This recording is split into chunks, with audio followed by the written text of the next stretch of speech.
작년에 미국 필라델피아라고 하는 도시에서 오인호 거리가 생겼습니다.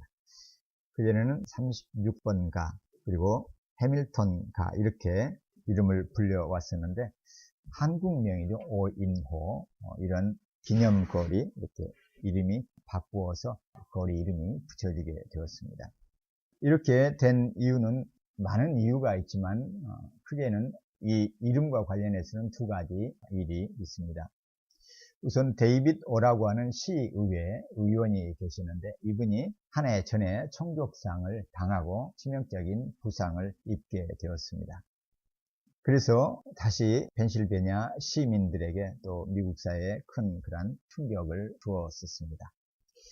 이곳은 사실 계속해서 그러한 총격 사건이 일어났던 곳입니다. 그런데 바로 이 거리에서 데이빗 오라고 하는 시의원이 수요일 밤이었는데 자기 집 밖에 나와서는 가격을 당했습니다. 그런데 이 데이빗 오라는 시의원에게는 가까운 또한 사촌이 있었는데 바로 그 사촌이 오인호라고 하는 분입니다. 이분은 1958년도에 바로 이 자리에서 총상을 입고 죽임을 당했습니다. 당시 이 오인호라고 하는 청년은 26살로 유펜이라고 하죠. 펜실베니아 대학의 대학원 유학생이었습니다. 그래서 1958년이니까 얼마나 가난한 때입니까? 우리나라가 아주 어려운 때이죠. 그때 미국에 유학을 갔으니까 아주 인재였죠. 총망을 받는 그러한 젊은이가 대학원생이 비극적인 사건으로 생명을 잃게 되었습니다. 그것도 어떤 원한 관계가 있어서 일어난 일이 아니고 그때 15세에서 19세 정도 되는 청소년들이죠. 9명이 춤을 추려고 하는데 거절을 당했어요. 입장료를 내지 못했다는 것이죠. 그래서 당시 이 사건을 수사하던 경찰들은 아마 오인호에게도 돈을 요구하기 위해서 그렇게 공격을 했을 것이다 이렇게 추측을 했습니다. 어쨌든 이 사건으로 참 유명한 대학에서 참 미래를 꿈꾸던 한 젊은이가 생명을 잃고 말았습니다. 이 사건은 당시 펜실베니아뿐만 아니라 미국 사회에 큰 충격을 주었었습니다. 그래서 많은 시위가 일어났고 압력이 시의회와 또 다양한 국가 기관에 이렇게 압력이 가해졌고 대책을 세우라, 어떻게든 이러한 일들이 재발되지 않도록 뭔가를 해라 이렇게 압력이 있었습니다. 이것은 미국의 형편이었고요. 문제는 머나먼 한국에 있는 이 가족의 부모들은 어떻게 했을까? 이걸 생각을 해보면 참 이제 막막하죠. 26세 참 그 청춘 중에 가장 전성기인 청춘인데 이국만리에 보내놓고 아들이 꿈을 꾸도록 지원하며 아낌없이 키워왔던 그간의 모든 것을 쏟아 헌신하며 자녀를 위해서 아들을 위해서 헌신했던 그 가족과 부모들은 이 소식을 접하고 얼마만큼 충격을 받았을지 참 조금만 생각을 해봐도 우리는 금방 알 수가 있습니다. 이처럼 우리는 이 세상을 살아가다가 예기치 않은 불행한 사건을 만나는 경우가 있습니다. 참으로 원수이죠. 이런 오인호에게 있어서 이 청년들은 모든 것, 모든 꿈, 모든 소망, 또 생명까지도 빼앗겨 버렸으니까 참으로 큰 원수입니다. 이와 같은 상황에 처했을 때 예수님께서는 오늘 말씀을 통해서 그들을 사랑하라 이렇게 말씀을 하십니다. 도무지 받아들이기에는 어려운 이해할 수 없는 그런 명령을 하고 계십니다. 27절 너희 듣는 자에게 내가 이르노니 너희 원수를 사랑하라. 어쩌면 우리는 이 말씀을 들으면서 이것은 성경에나 있는 이야기지 우리하고는 거리가 멀지 이렇게 생각할 수도 있습니다.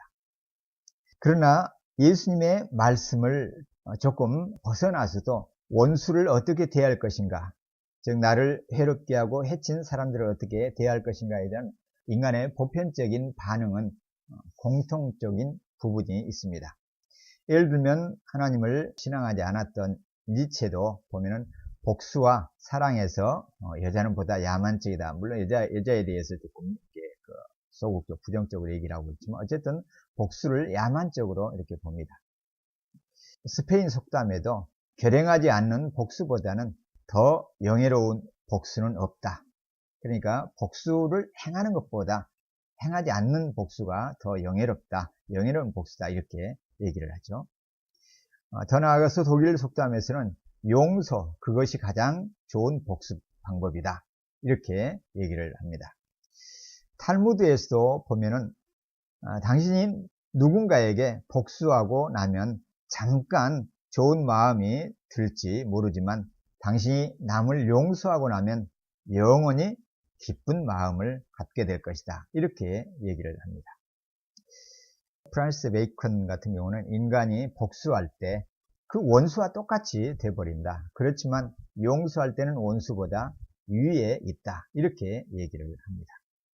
인류의 공통적인 복수에 대한 이해는 부정적이고 좋지 않고 용서가 더 낫다, 이런 이야기죠.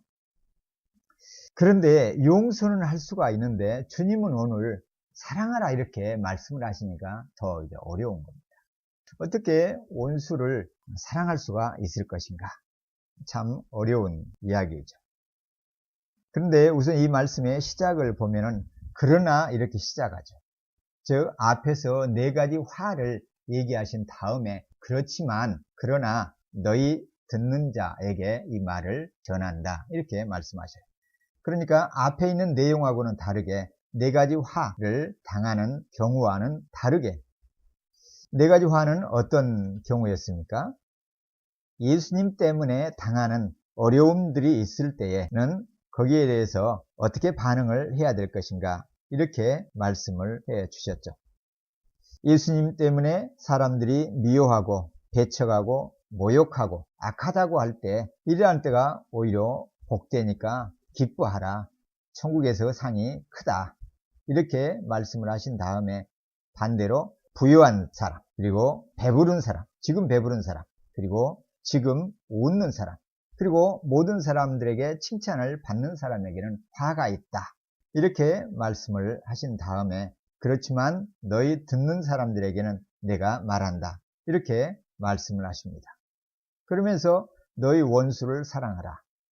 그러니까 원수를 사랑하는 주제를 가지고 예수님이 말씀을 하시는데, 왜냐하면 그 이전에 제자들이 예수님 때문에 당하게 될 다양한 핍박과 박해와 모욕, 중상모략, 이런 것들을 당할 때 복이 있다, 기뻐하라, 이렇게 말씀을 하셨는데, 그렇지만 이제는 그 공격과 박해와 핍박과 모욕과 중상모략을 하는 사람들을 어떻게 대할 것인가, 이 문제에 대해서 예수님이 이제는 하나의 지침을 주고 계시는 것이죠. 예수님의 이름 때문에, 예수님을 믿는 신앙 때문에 너희가 당하는 핍박과 모욕이 있을 때 모욕을 하는 그 사람들을 어떻게 할 것인가? 복수할 것인가? 아니면 외면할 것인가? 내버려 둘 것인가? 그냥 피해버릴 것인가? 잠잠히 그냥 맞을 것인가? 이런 상황에서 주님은 거기에 대해서 이제 말씀을 하십니다. 적극적으로 사랑하라, 이렇게 말씀을 하십니다. 그래서 27절에 너희 듣는 자에게 이렇게 말씀하신다 얘기를 하시거든요. 듣는 자, 이걸 먼저 강조를 하셔요. 여기서 듣는 사람들에게 내가 말한다. 그러니까 듣는 사람이라는 것은 원수를 사랑하라는 명령을 받는 사람들이 일반적인 모든 사람들, 보편적인 모든 사람들을 향해서 주시는 말씀이 아니라는 것을 우선 알 수가 있어요. 예수님의 말씀에 귀를 기울이는 사람, 예수님의 가르침에 긍정적으로 반응을 보이는 그런 사람들을 향해서 주님이 말씀을 하십니다. 그러니까 원수 사랑은 누구나에게 해당되는 말씀이 우선 아님을 알 수가 있어요. 예수님의 교훈을 가치 있게 여기는 주님의 제자들에게 주시는 말씀이라는 것을 알 수가 있습니다. 물론 제자들뿐만 아니라 모든 인간이 이 말씀을 들으면 이 인류 사회는 훨씬 더 유익하고 평화롭게 되어지죠. 그러나 그건 이상적인 요구이고 소망이고 사실은 누구나가 다 하기 어렵습니다. 현실적으로 누구나가 해야 될 필요성은 있지만 모두가 다 실행하기는 어려운 그런 내용이라는 점이죠. 그래서 주님은 듣는 자에게 이렇게 말씀을 하십니다. 사실 원수를 사랑한다, 이것은 보편적인 사랑이 아닙니다. 세상에는 일반 사람들이 하는 사랑보다는 훨씬 더 높은 수준입니다. 사람들이 하기 어려운 수준의 사랑이죠. 어떤 면에서 예수님을 따르는 제자들도 보통 사람입니다. 그러나 이 보통 사람들 가운데서도 예수님을 따르는 제자들은 특별합니다. 왜 그렇습니까? 그들은 세상 사람들이 경험하지 못한 그 무엇을 경험한 사람들입니다. 특별한 것을 소유한 사람들입니다. 그건 뭡니까? 이미 하나님으로부터 그들의 죄악을 용서를 받은 사람들이기 때문에, 하늘의 용서, 하나님의 용서를 경험한 사람들이기 때문에 세상의 어느 누구보다도 가장 큰 사랑을 받은 사람들이라는 점이죠. 하나님의 용서를 경험한 제자들이기 때문에 주께서는 듣는 너희들에게 이 사랑을 요구하고 계시는 것이죠. 그래서 하나님의 용서와 그분의 십자가의 사랑의 깊이를 깨닫기 전에는, 경험하기 전에는 이 원수 사랑을 향해서는 가까이 가기가 어렵죠. 하나님의 사랑이 얼마나 큰 것인가, 주님이 우리를 향해서 베푸신 사랑이 얼마나 실제적이고 큰 것인가를 절절하게 깨닫는 사람이라야 주님의 이 말씀이 마음속에까지 와 닿을 수가 있습니다. 그래서 주님은 듣는 제자들에게, 듣는 사람들에게 이른다, 이렇게 말씀을 하셔요. 예수님의 말씀을 향해서 귀를 기울이는 사람들, 마음을 쏟는 사람들, 마음을 드리는 사람들, 성경에서는 이런 사람들을 뭐라고 얘기합니까? 들을 귀 있는 자는 들으라, 이렇게 말씀을 하시죠. 들을 귀 있는 자들은 들으라. 귀 없는 사람들은 없잖아요. 들을 귀를 갖지 않은 사람들은 아무도 없죠. 그럼 들을 귀를 가진 사람은 누굴 말합니까? 말하는 사람의 의도에 맞게 그 말을, 그 메시지를 들을 마음의 준비가 되어 있는 사람들, 그것이 바로 들을 귀 있는 사람들이죠. 귀로만 듣고 마는 것이 아니라 귀로 듣는 그 말씀을 뇌에, 마음속에 깊이 담을 수 있는 사람들을 바로 들을 귀 있는 사람이다, 이 뜻입니다. 우리는 말을 많이 듣지만 내 방식대로 걸러서 듣는 경우가 많아요. 또 내가 필요한 것은 듣지만 나에게 유익하지 않은 것은 걸러내버리는, 그렇게 듣는 경우가 참 많죠. 그래서 경청한다, 이건 쉽지 않습니다. 말하는 사람의 의도대로 그 말을 들을 수 있는 그 경청은 쉽지가 않습니다. 말하는 사람이 의도한 바대로 듣고 그 의도대로 행동하기로 다짐하면서 들어야 하는데, 그렇게 하기란 쉽지가 않습니다. 오히려 말하는 사람의 의도와는 반대로 듣고, 비틀어서 듣고, 넘겨 듣고, 줄이고, 침소 봉대하고, 이렇게 듣는 경우가 많습니다.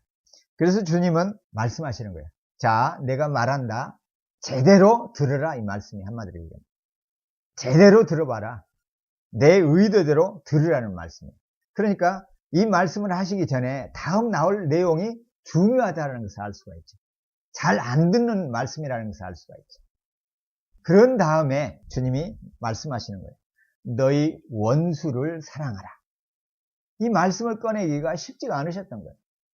많은 무리들이 있고 12제자가 있고 제자들이 있지만 이 말씀을 감당하기에는 쉽지가 않은 거예요. 어떻게 원수를 사랑할 수가 있겠는가?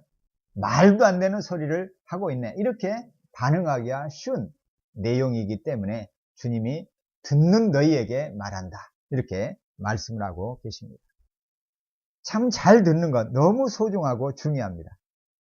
우리가 매주일 또는 때에 따라서 설교를 듣지만 잘 듣기란 참 쉽지가 않아요. 설교자인 저도 그렇습니다. 설교를 들을 때 잘 듣기란 사실 쉽지가 않아요. 잘 들으려면 어떻게 해야 된다고요? 듣는 사람의 의도를 잘 파악하는 것이 중요하다. 주님의 의도가 무엇인가?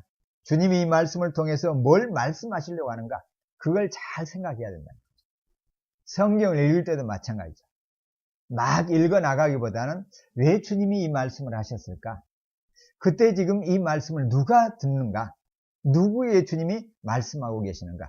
하나님은 어떤 형편에 있는 사람들에게 이 말씀을 하고 계시는가? 역사적인 무대, 그들이 서 있는 환경이 중요하다는 거예요. 그래서 그 무대와 그 시간과 배경을 잘 살펴야 돼요. 성경을 잘 들으려면. 성경을 1차적으로 이해하려면 그 무대가, 역사적인 공간과 배경이 참 중요합니다. 그래서 성경을 이해할 때는 역사적인 해석이 중요하다고 하죠.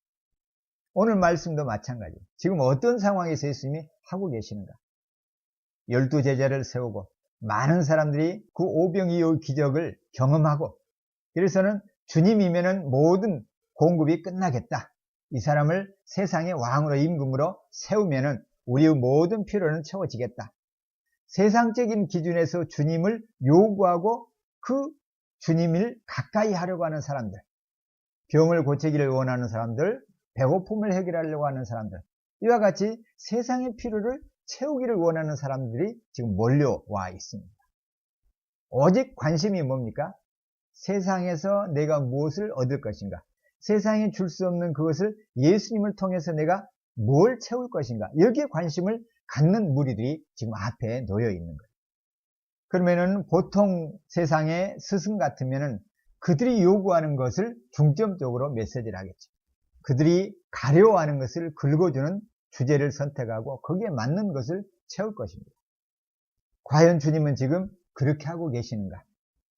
주님은 오히려 그 무리들 가운데서 12제자들을 택하시고 그 12제자에게 일어날, 12제자와 함께할 주님의 참된 제자들이 겪게 될 미래의 일들을 보면서 주님은 말씀하고 계시다는 점입니다. 많은 핍박과 박해가 그들 앞에 기다리고 있고 분명히 그것의 현실에서 일어날 일들을 주님은 보고 계시는 것이죠. 지금 주님이 반대를 경험하고 핍박을 경험하고 유대인들에게 모욕을 당하면서 이 땅을 걸어가고 계시는 것처럼 이제는 주님을 따르는 제자들도 그러한 일들을 경험할 것을 알고 계시기 때문에 그들을 위해서 지금 이 말씀을 하시는 것이죠. 원수가 많이 기다리고 있다. 너희를 죽일 것이고 죽도록 폭력을 행사할 많은 지금 원수들이 기다리고 있다는 것이죠. 그러한 때에 너희들은 어떻게 할 것인가? 이런 지금 제안입니다. 해법입니다. 그러한 때에 그들을 향해서 원수를 사랑하라는 거예요. 원수를 사랑하라. 너무나 어려운 말씀입니다. 물론 구약성경 레위기 19장 18절에도 보면은 너는 네 형제에게 복수하거나 원한의 마음을 품지 마라. 다만 너는 네 이웃을 네 자신처럼 사랑하라. 나는 여호와로다. 그래서 이웃을 내 몸과 같이 사랑하라. 이 말씀하고 주님의 원수를 사랑하라 이 말씀은 연결되어 보입니다. 형제를 복수하거나 원한의 마음을 품지 마라.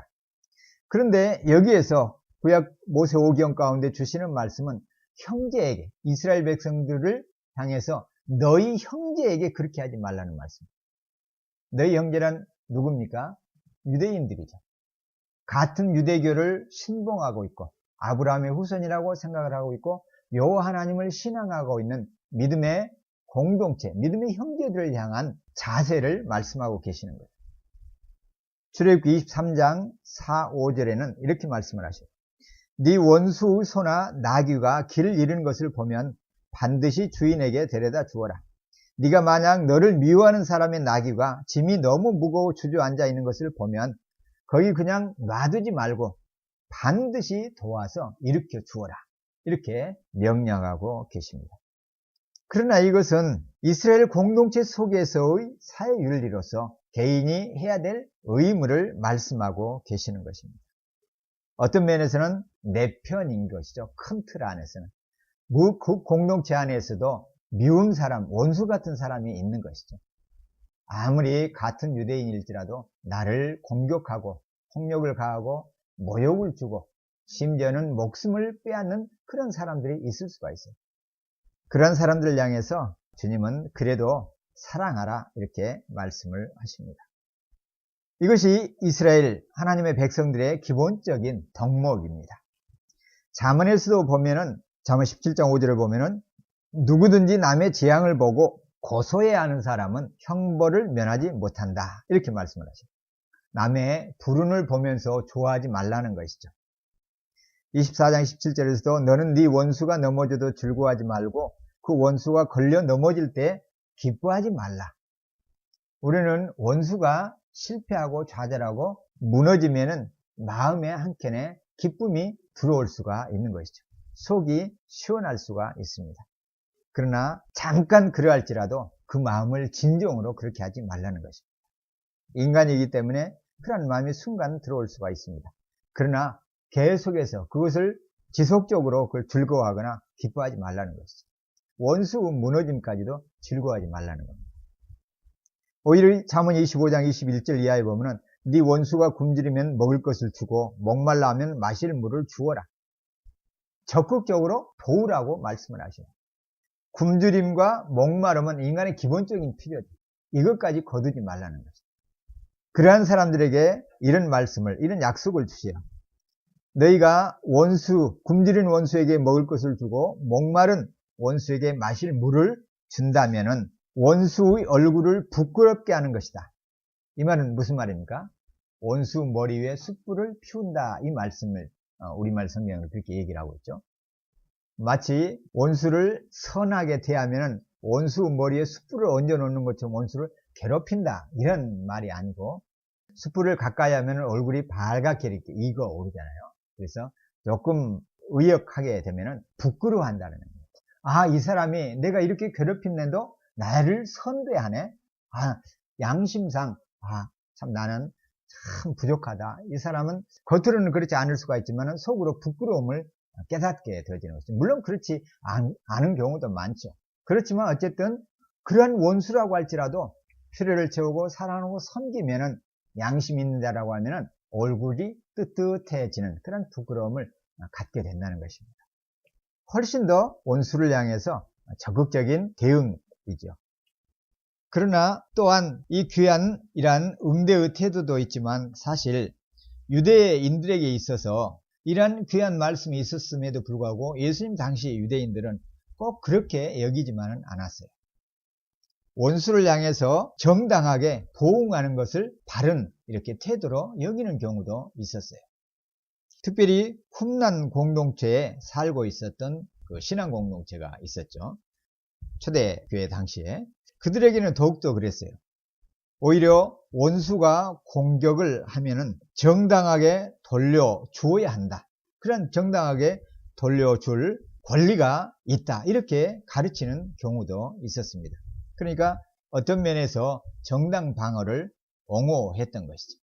그러니까 원수를 사랑으로 선대하기보다는 어떻게 하는 거예요? 보응을 할 수가 있다. 이렇게 보았던 것이죠. 그러나 예수님은 그걸 정당하다 이렇게 얘기하시지 않으셔요. 예수님의 가르침은 구약의 율법 모세오경보다도 조금 더 나아가시는 거죠. 모세오경이 가까운 유대 공동체 속에서 형제들끼리 이렇게 했다고 하면은 지금 예수님은 더 나아가서 원수를 상대로 이렇게 말씀하고 계시는 것이죠.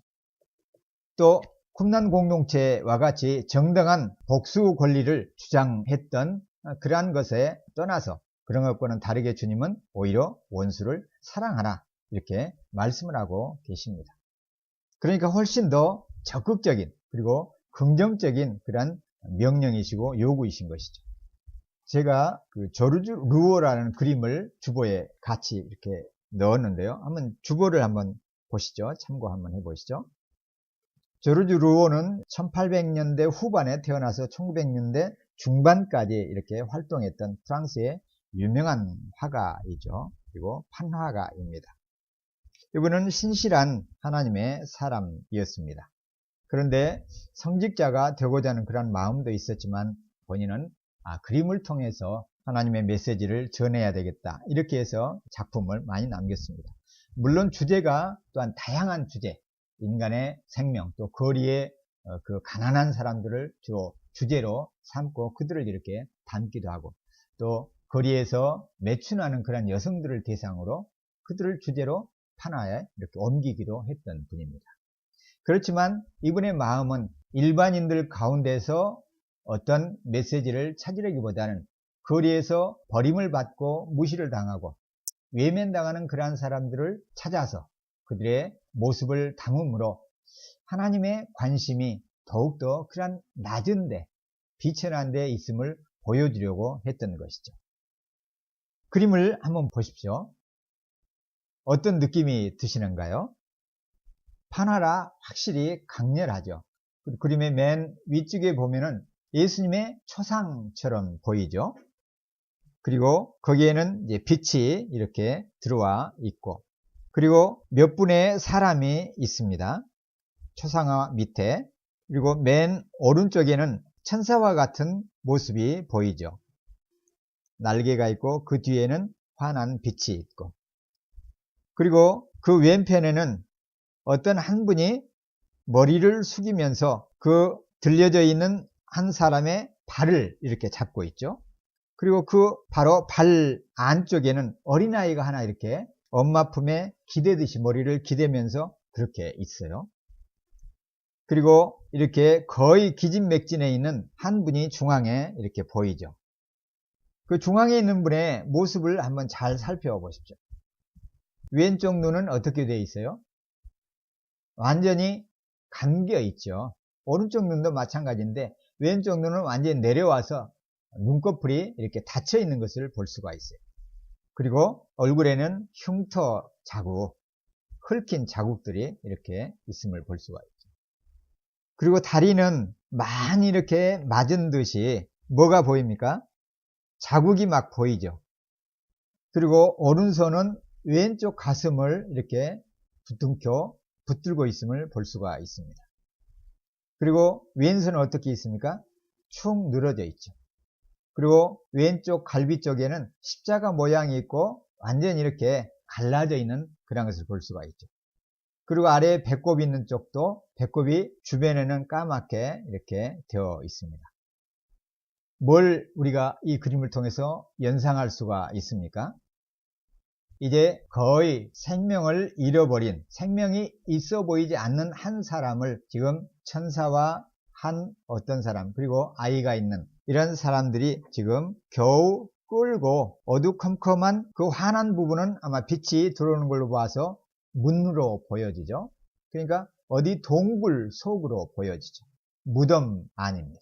그곳에 지금 눕혀지고 있는 장면입니다. 이 그림의 제목이 이제 조르주 루어가 이 그림을 그린 다음에 제목을 붙였는데 이 제목이 굉장히 강한 메시지를 담고 있어요. 제가 번역을 해 놓았는데요. 한번 보시죠. 의인은 백단향 나무처럼 자신을 찍는 토끼날에도 향을 묻힌다. 그 바로 아래는 이제 불어로 되어 있고 그 밑에 영어로 번역되어 있습니다. 백단나무와 같이 의인은 자기를 내리찍는 그 날, 칼날이죠. 칼날에 향을 바른다. 이 제목이에요. 그러니까 한번 생각을 한번 해보죠. 이 그림하고. 이 그림은 어떤 해설가가 해설을 붙이기를 밑에 해설을 이렇게 붙여놓았어요. 루어는 말하고 있는 듯하다. 다시 재해석하고 있는 것 같다. 뭐에 대해서? 예수 그리스도의 그 무덤, 묻히심에 대해서 다시 재묘사하는 것처럼 보인다. 이게 이제 그림 아래에 있는 해설가의 해설입니다. 그러면서 이 죽으신 영웅의 역할, 그러니까 죽으신 예수 그리스도를 말하죠. 예수님이 감당하신 그 역할을 계속해서 다음에 되살아나게 하는 모든 사람들에게 던져주면서 그리스도의 묻히심을 재언급해주고 있는 듯하다. 무슨 말이에요? 예수 그리스도의 장사 지냄을 지금 예수님의 죽으신 그 영웅이신 예수님을 뒤이어서 그분의 십자가의 구속의 사역을 계속해서 감당해 나가는 사람들에게 던져주는 메시지로 보인다는 것이죠. 주님을 따른다라는 것은 뭐라는 거예요? 십자가에 달려 죽으심으로 무덤에 갇히신 것과 같이 무덤을 맛보는 그런 삶을 뒤따라가는 삶이 바로 주님을 따르는 사람들의 삶이다. 그런데 그 삶은 어떤 삶이라는 거예요? 평화로운 삶을 말하는 건가요? 그런 것이 아니라 마치 백단나무가 백단나무 향을 얻기 위해서 어떤 주인이 와서 그 나무를 사정없이 찍는 것과 같이 찍어버릴 때 그 백단나무는 너무 아픈 것이죠. 의인회에서 보면은 생명을 잃는 것과 같이 그 아픔이 몸을 향해서 파고드는데 그럼에도 불구하고 그때 그 백단나무는 토끼날에 뭘 묻혀주는 거예요? 향을 묻히는 것이죠. 그것이 바로 그리스도인의 삶, 예수 그리스도를 따르는 사람들이 나를 향해서 토끼날을 휘두르는 사람들에게 주는 메시지이고 태도다. 이렇게 지금 이 그림은 말하고 있는 것이죠. 너무 강렬한 증언을 하나의 판화를 통해서 루어는 우리에게 해주고 있습니다. 그러니까 주님이 원수를 사랑하라.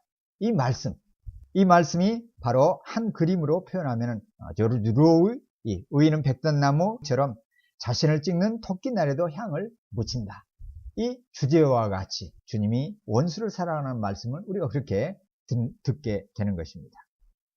참 가난한 사람들을 향해서 마음이 늘 갈 수밖에 없었던 루어는 그 마음의 바탕에 이와 같이 무덤에 묻히신 주님에 대한 마음이 그 밑바탕에 있었기 때문에 그가 세상에서 버려진 사람들을 향해서 마음이 이렇게 내려갈 수 있었음을 우리가 볼 수가 있는 것이죠.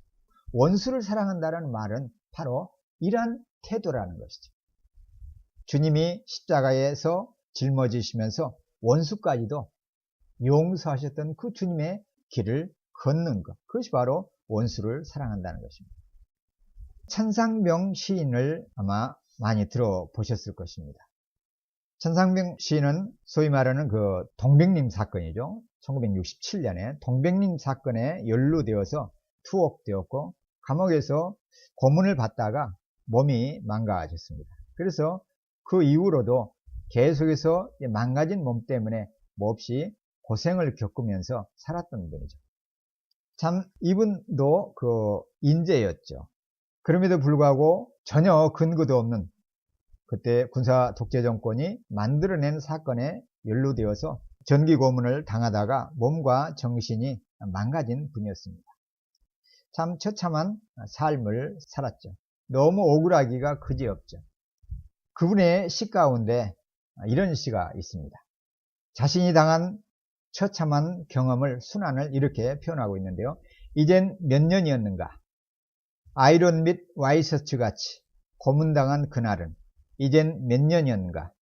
무서운 집 뒷창가에 여름 곤충 한 마리, 땀 흘리는 나에게 악수를 청한 그날은 중략, 네 사과뼈는 알고 있다. 진실과 고통, 그 어느 쪽이 강자인가를. 참 그 아픔을 아이론 밑에 있는 와이셔츠, 얼마나 견디기 어려운 뜨거움인가요? 그것같이 고문당했다는 거죠. 그래서 그 무서운 해가 몇 년이었던가 이렇게 얘기를 하고 있습니다. 그러면서 자기 몸에 있는 사과뼈는 알고 있다. 사과뼈가 문드러진 고문을 당했으니까. 그럼에도 불구하고 시인 천상병은 진실과 고통 어느 쪽이 강자인가를 내 몸은 알고 있다. 온몸으로 이렇게 말하고 있습니다. 이렇게 고통을 당했던 분이 한 그리스도인이라는 사실이에요. 억울하게 고통을 받고 고문을 당하고 몸이 망가져 버렸으니까 일도 제대로 할 수가 없는, 직장생활도 할 수가 없는 경제학을 한 아주 수재였습니다. 그럼에도 불구하고 모든 것을 다 상실해 버린 사람입니다. 그런 천상병 시인이 1993년에 이제 소천하게 되었죠. 그러면서 이제 죽음이 가까이 왔구나, 더 이상 살 수가 없겠구나 라고 생각을 하면서 쓴 시가 귀천이라는 시. 우리는 이 시를 잘 압니다. 귀천의 일부를 이렇게 소개해드리면, 나 하늘로 돌아가리라. 새벽빛 와 닿으면 쓰러지는 이슬더불어 손에 손을 잡고 나 하늘로 돌아가리라. 노을빛 함께 단 둘이서 기슭에서 놀다가 구름 손짓하면은 나 하늘로 돌아가리라. 아름다운 이 세상 소풍 끝나는 날 가서 아름다웠더라고 말하리라. 어떻게 이렇게 고단한 삶, 군사 독재 정권에 의해서 몸이 으스러져 버려서 불구가 되어버리는 이 사람이 이렇게 말할 수가 있겠는가? 어린아이와 같이 순진무관, 때묻지 않은 마음으로 복수하면서 이 땅을 떠나는 것이 아니라 평안한 마음으로 소풍 끝나는 날이다. 그럼에도 불구하고 이 땅에서의 삶은 아름다웠다고 하늘에 돌아가서 말하겠다라고 이렇게 고백을 하면서, 그리고는 참으로 하늘로 떠나갔습니다.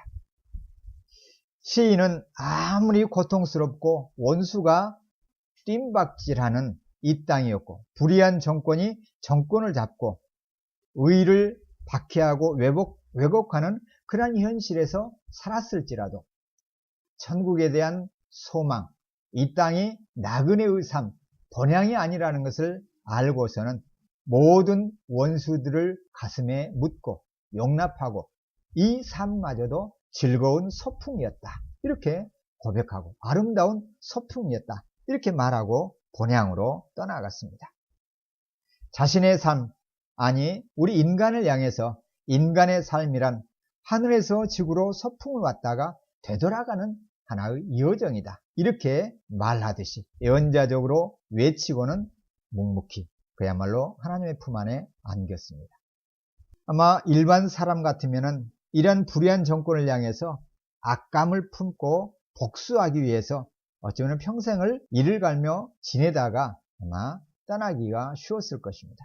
그럼에도 불구하고 천시인은 그렇게 하지 않았습니다. 주님에 대한 사랑의 한 편이라고 생각을 해볼 수가 있죠. 물론 하나님의 사랑을 알지 못하는 분들은 달관이다. 저 영원한 세계를 바라본, 그것이 이 세상이든지 저 세상이든지 그러한 무념무상의 경지에 오른 한 인간의 아름다운 영혼의 시십니다. 이렇게 말하는 해설자들도 있습니다. 그러나 하나님을 신앙한 하나의 신자의 고백, 신자의 시라고 볼 때 하늘은 하나님이 계신 품 안이고, 그래서 이 땅은 나그네의 삶이고, 그래서 아무리 이 땅의 불의가 횡행한다라고 할지라도 결국 하나님의 공의가 종말에는 이루어질 것이고, 그렇기 때문에 이곳이 본향이 아닌 나그네의 여정이어서 본향으로 돌아가는 그것을 생각을 해볼 때 하나님 앞에서의 이 땅의 고생도 하나님께 시키실 위로라고 생각을 할 때 아름다운 삶이었다, 시절이었다, 그렇게 고백할 수가 있었을 것입니다. 원수를 사랑한다라는 것은 참 쉽지가 않습니다. 그럼에도 불구하고 이렇게 한 시인은, 그리고 화가는 이렇게 표현을 해냅니다.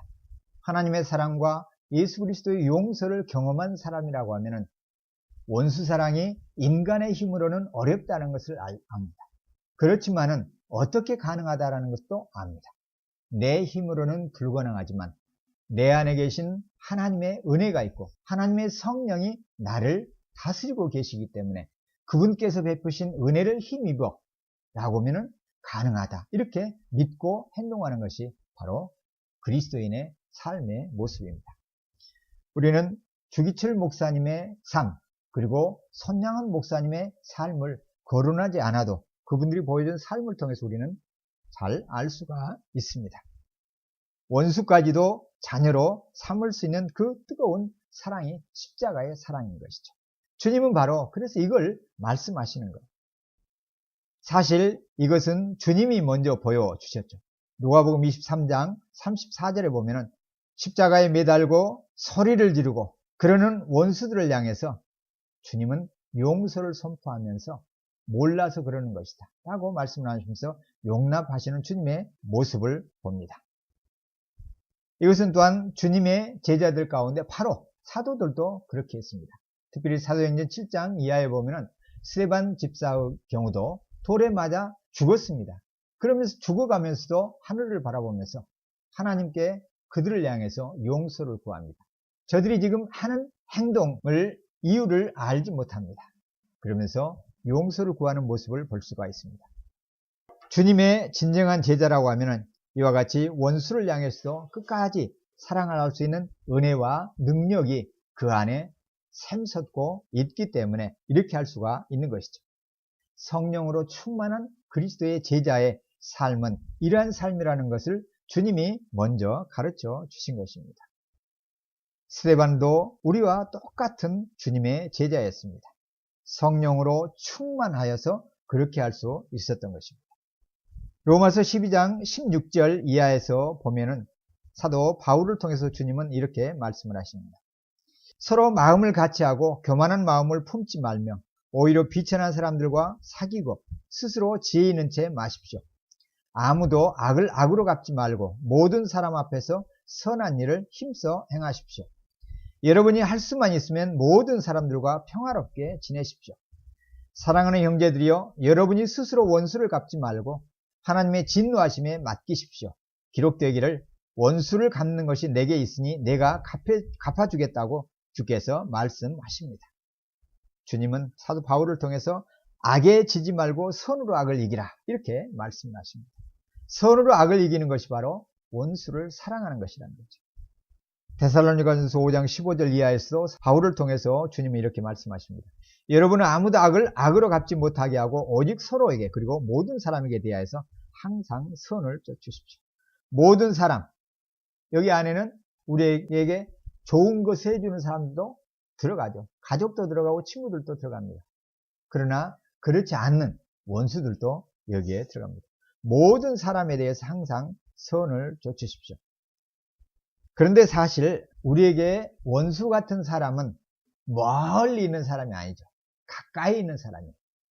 가까이 있는 이웃, 가까이 있는 직장 동료, 가까이에 있는 친구들, 학급 친구들, 심지어는 가까이 있는 가족이 원수와 같이 행동할 때도 있습니다. 그러니까 원수라고 하면은 특별한 어떤 사람을 말하는 것이 아님을 알 수가 있어요. 우리가 일반적인 삶 속에서 늘 경험할 수 있는 원수와 같은 사람이 가까이도 있을 수가 있다는 겁니다. 그런 사람을 향해서 사랑하라 이렇게 말씀하시는 거예요. 선으로 행하라. 악에게 지지 말고 악을 선으로 이기라 이렇게 말씀을 하십니다. 베드로 사도도 베드로전서 3장 9절에 보면은 악을 악으로 갚거나 욕을 욕으로 갚지 말고 도리어 축복하라 이렇게 말씀하십니다. 더 나아가죠. 선대할 뿐만 아니라 축복하라. 그러면서 이렇게 이유를 말합니다. 그렇게 해야 될 이유는 여러분이 복을 유업으로 받기 위해 부르심을 받았기 때문에 그러하다. 하늘나라의 복을, 하나님의 복을 받도록, 유산으로 받도록 하기 위해서 부름을 받았기 때문에 그 부름받은 사람, 삶에 합당한 삶을 살라는 것이죠. 그래서 주님은 그러면 원수 사랑이 무엇인가? 지금까지 했던 바울의 메시지, 사도 베드로의 말씀에서 보여주는 것과 같이 똑같은 말씀을 먼저 사실 해 주셨어요. 27절 하반절에 한번 보면은요. 원수를 사랑하며 그 다음에 하시는 말씀이 뭐예요? 너희를 미워하는 자를 선대하며 너희를 저주하는 자를 위하여 축복하며 너희를 모욕하는 자를 위하여 기도하라. 원수 사랑은 어떻게 하라는 거예요? 이제는 구체적으로 말씀해 주셔요. 미워하는 자, 우리를 향해서 이유 없이 미워하는 경우도 있고 괜히 미워하는 사람들이 있잖아요. 친구들이 있어요. 아무 잘못도 없고 뭐 그를 괴롭힌 것도 없고 그를 박대한 것도 없는데 그냥 미워하는 그런 사람들이 있어요. 친구들도 있고 가까운 이웃들도 있고 심지어는 가까운 친구도 그렇게 할 수가 있죠. 그렇게 할 때도 어떻게 하라고요? 선하게 행동하라, 대우하라 그 말입니다. 그리고 저주하는 사람이 있어요. 막 악담을 퍼붓고 저주를 퍼붓는 사람을 향해서 어떻게 하라고요? 같이 저주로 되받아치지 말고 오히려 축복하라고 합니다. 축복, 복을 빌라는 거예요. 주님, 이 원수가 나에게 저주를 품고 있지만 주님 저는 그를 위해서 축복하기를 원합니다. 하나님, 그에게 선한 일이 일어나게 하시고 좋은 일들을 만나게 하게 하시고 하는 일들이 잘 되게 하시고 사고를 당하는 것이 아니라 건강하게 해주시고 장애물을 만나서 넘어지는 것이 아니라 형통하게 해주시고 참 어려운 것이죠. 원수가 나를 모욕을 주고 모략하고 중상할 때는 이 마음을 갖기란 어려워요. 그런데 주님은 축복하라고 말씀하셔요. 그리고 나머지는 주님이 하시겠다는 거예요. 그 다음에 뭘 말씀하십니까? 모욕하는 자를 위하여 기도하라. 기도하라는 거예요. 그래서 우리는 원수를 위해서, 모욕하는 자를 위해서, 비방하는 사람을 위해서, 그런 친구들을 위해서 필요한 것이 뭐예요? 기도하는 거예요. 간절히 기도하는 것. 그러면 그 영혼이 불쌍히 여겨져요. 오죽하면은 애매한 나를 저주하고 모욕하고 중상하겠는가? 오죽하면은 자신이 살아남기 위해서 이렇게 애쓰겠는가? 참 이 마음은 인간적으로는 갖기 어려워요. 그런데 하나님 앞에서 간절히 간구하고 기도하며 몸부림칠 때 주님께서 위로를 주시는 것이죠. 성령님께서 그 마음을 부어주시는 거예요. 사랑하는 아들아, 내가 네 형편을 잘 안다. 네 억울함을 내가 잘 안다. 너보다 먼저 다 보고 있다. 듣고 있다. 얼마나 억울하다는 것을 알고 있다. 그렇지만 그 영혼이 그렇게 한다고 해서 너를 결국 무너뜨릴 수가 없다. 왜냐하면 내가 너를 붙들고 있기 때문에. 네 삶은 내가 책임지고 있지 그 원수가 영향을 미치도록 허락하지 않을 거다. 그러니까 그 일로 말미암아서 너무 상심하거나 원망하거나 애달하지 말라. 내가 그 문제는 해결하겠다. 나에게 맡기라. 그리고 너는 그를 위해서 축복하고 기도해라. 그렇게 할 때 누구에게 유익이 돌아가는 건가요? 바로 하나님의 사람에게 유익이 돌아가는 것이죠. 우리가 사는 길이죠. 주님은 그것을 아시기 때문에 원수 사랑하는 것을 이렇게 구체적으로 알려주신 것이죠. 원수를 원수대로 갚지 않아야 하는 것이 주님의 제자라는 것이죠. 참 어렵지만은 우리가 외면해서는 안 될 말씀입니다. 그러면은 일반적으로 이것은 인간의 박애정신하고 비슷해 보이기도 하죠. 다양한 문화권 속에서 이런 비슷한 종류의 메시지들은 종종 있습니다. 예를 들면 랍비 힐렐과 같은 사람도 여러분에게 싫은 것을 이웃에게 하지 말라. 이것이 바로 토라 전체이고 토라 나머지는 사랑, 이웃에게 싫은 것을 하지 말라는 것에 대한 해석이다. 실학서 31편에도 보면은 네 자신의 필요에 따라 동료 손님의 필요를 판단하라. 토빗 4장에서도 네가 싫어하는 것을 어느 누구에도 하지 말라. 아리스테아스에게 보내는 편지에도 너희가 악한 일이 자신에게 일어나지 않고 모든 좋은 일에는 함께하고 싶어하는 것처럼 너희 부하들에게 그리고 반대자들에게도 그렇게 대하고 진실하고 온화하게 교훈해라.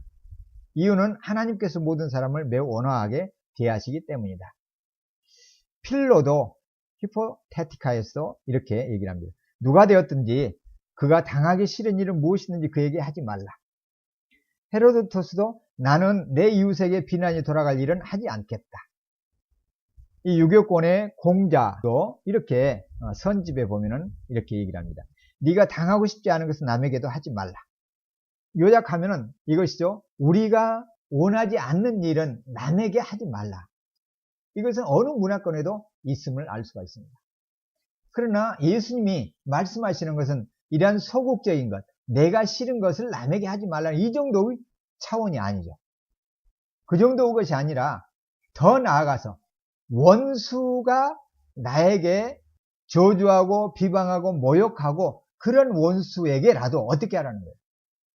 피해를 주지 말라? 이 정도가 아니라 선대하라? 이 정도가 아니라 더 넘어서서 사랑하라는 거예요. 이것은 예수님에게서만 볼 수 있는 가장 고귀하고 특별한 독특한 개인윤리요 사회윤리임을 볼 수가 있습니다. 너무 높은 차원이죠. 예수님의 이 원수를 사랑하라는 말씀은 중요한 초점이 있어요. 일반적인 이 세상의 소중한 도덕 윤리들은 보면은 그 중심이 자기에게 있어요. 내가 싫은 것을 남에게 하지 말라. 이런 차원이에요. 중심의 초점이 자기 자신에게 있는 것이죠. 그런데 예수님의 이 말씀은 원수를 사랑하라 이 말씀은 무게중심이 어디에 있는 거예요? 나에게 있지 않고 상대방에게 있다라는 거예요. 그래서 주님의 말씀은 미이즘, 내 중심이 아니라 상대방 중심이에요. 미이즘이에요. 자기 중심적인 관심사가 아니라 타인 중심의 관심이에요. 나에게 초점이 맞춰진 섬김이 아니라 타인에게 초점이 맞춰진 섬김을 말씀하고 계십니다. 예수님이 말씀하시는 사랑이라는 것은 그래서 상대방이 원하는 것에 초점을 맞추는, 원하는 것에 기준을 두는 그런 사랑을 말씀하고 계셔요. 이런 사랑을 하라는 것이죠. 내가 하고 싶은 대로 내가 좋아하는 것, 내 마음대로 하는 것이 아니라 상대방이 정말 뭘 요구하는가 그것을 민감하게 판단해서 그것을 깨닫고 그것대로 하라는 것입니다. 처음 시작하면서 데이빗 오의 사건을 통해서 필라델피아 36번가 그리고 해밀턴가에 이제는 오인호 기념거리가 생겼다고 했습니다. 당시 26세의 펜실베니아 대학원 유학생, 장래가 촉망했던 그 유학생이 거리의 이 불황아들에 의해서 목숨을 잃었습니다. 이 사실이 고국에 있는 부모님들에게 전달이 되었습니다. 부모님들은 어떻게 반응을 보였을까요? 청천벽력이 아니었겠습니까? 사랑하는 아들, 장래가 촉망되는 아들을 잃어버린 부모들. 이 부모님들은 그런데 놀랍게 슬픔을 극복했습니다. 이분들은 경건한 그리스도인들이었습니다. 부모님들은 기도하면서 이렇게 마음을 모았습니다. 편지를 보내기로 했습니다. 미국에 있는 당국에게, 정부에 이렇게 편지를 보내기로 했습니다. 내 자식의 생명을 잃은 그 청년들을 관대하게 처리해달라. 이런 내용을 담은, 그래서 간절히 그들의 선처를 요구하는 편지를 보냈습니다. 그리고는 그들은 구체적으로 이 영혼들이 감옥에서 나오게 될, 혹시 감옥에 가게 된다면 감옥에서 나오게 될 때를 위해서 그들이 교육을 받고 직업을 갖고 사회적으로 잘 자리를 잡을 수 있도록 하기 위한 기금을 준비하는 그 운동을 벌였습니다. 그러면서 이렇게 한 행동을 기록을 했습니다. 우리는 하나님께 감사합니다. 하나님께서는 우리에게 아들의 슬픈 죽음을 통해서 하나의 계획을 주셨습니다. 우리 주님의 뜻을 실행하는 그러한 계획입니다. 부모님들은 이렇게 계속해서 썼습니다. 우리는 그 살인자들의 인간적인 본성에 인간 고유 생명을 갖도록 하면서 그 영혼들이 구원을 받는 방편이 이 죽음이 되어지기를 바라는 것이 우리의 소원입니다.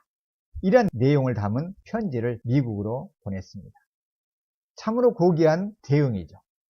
그 귀하디 귀한 아들을 죽인 불황아들을 향해서, 참 쓸모없는 그들을 향해서 그들마저도 구원을 받고 한 사회의 귀중한 자리를 감당하는 일원이 되도록 하는 그러한 교육에 돈이 들어가도록 기금을 마련하는 운동을 벌이면서 이 편지를 미국에 보냈던 것입니다. 데이비드 오는 그래서 이 사촌인 오이노의 이야기를 부모님들부터 자주 들었다고 합니다. 그래서 편지를 써붙이고 사진을 붙여놓고 늘 들었다고요. 그렇지만은 1958년에 벌어졌던 그 비극적인 이야기는 듣지를 않았다고 합니다. 2016년 58년이 지나는 해에 다시 똑같은 사건이 데이비드 오가 불황아에 의해서 이렇게 공격을 당해서 생명을 잃을 그러한 형편이 다시 일어난 것이죠. 그러한 비극이. 시 당국에 이제는 이 거리를, 그것을 다시 한번 기념해서 이 거리가 그런 불우한 청년들이 꿈을 갖고 새롭게 되어지는 그러한 운동을 벌이고 그러한 기금을 마련해서 청년들을 새롭게 선도하는 그러한 일들을 벌이는 그러한 하나의 시발점으로 이 길을 오이노를 기념한 거리로 바꾸자, 그 운동을 벌이고 그렇게 바꾸게 되었습니다. 그 행사가 작년 6월에 이렇게 이루어졌고 신문에 나게 된 것을 보았습니다. 오늘 주님의 말씀, 원수를 사랑하는 이 말씀을 우리가 외면할 수가 없습니다. 이것은 너무나 기준이 높은 말씀이기 때문에 우리는 실행하기 어렵습니다. 이렇게 얘기하기가 어렵습니다. 왜 그렇습니까? 주님의 제자들은 그렇게 살았기 때문에 그러합니다. 스데반도 그랬고, 데이비드 오나 오이노우 부모님들이 그랬고, 믿음의 형제들이 많습니다. 손양원 목사님이 그랬고, 수많은 이 땅에 믿음의 사람들이 그렇게 그 길을 따라갔습니다. 묵묵히. 오늘도 그러한 사람들의 이름 없는 주님의 제자들이 많이 있습니다. 주님은 오늘 우리를 향해서 이제는 내 원수를 사랑하라. 내 원수를 사랑하라. 너를 미워하는 자를 선대하며 저주하는 자를 축복하며 모욕하는 자를 위해서 기도하라. 이렇게 말씀하고 계십니다. 주님이 그렇게 하셨고 주님의 제자들이 그렇게 한 것을 말씀하시는 거예요. 사도 바울도 그렇기 때문에 바울을 통해서 우리에게 악을 선으로 이기라, 선대하라, 모든 사람에게 선대하라 이렇게 말씀하시는 것이죠. 쉽지 않은 말씀이지만은 판화를 통해서 우리가 보았던 것처럼 무덤에서 부활하신 주님이 천국에서 우리를 향해서 성령 안에서 지금도 말씀하십니다. 주님의 제자인 그리스도인은 백단나무처럼 나를 향해서 사정없이 도끼날을 휘두르는 그 도끼날에도 그리스도의 향을 묻히라 라고 말씀을 하십니다. 나를 괴롭히는 사람들을 향해서, 나에게 깨달게 구는 사람을 향해서 그리스도의 향을 묻어내는 저와 여러분이 되기를 바랍니다.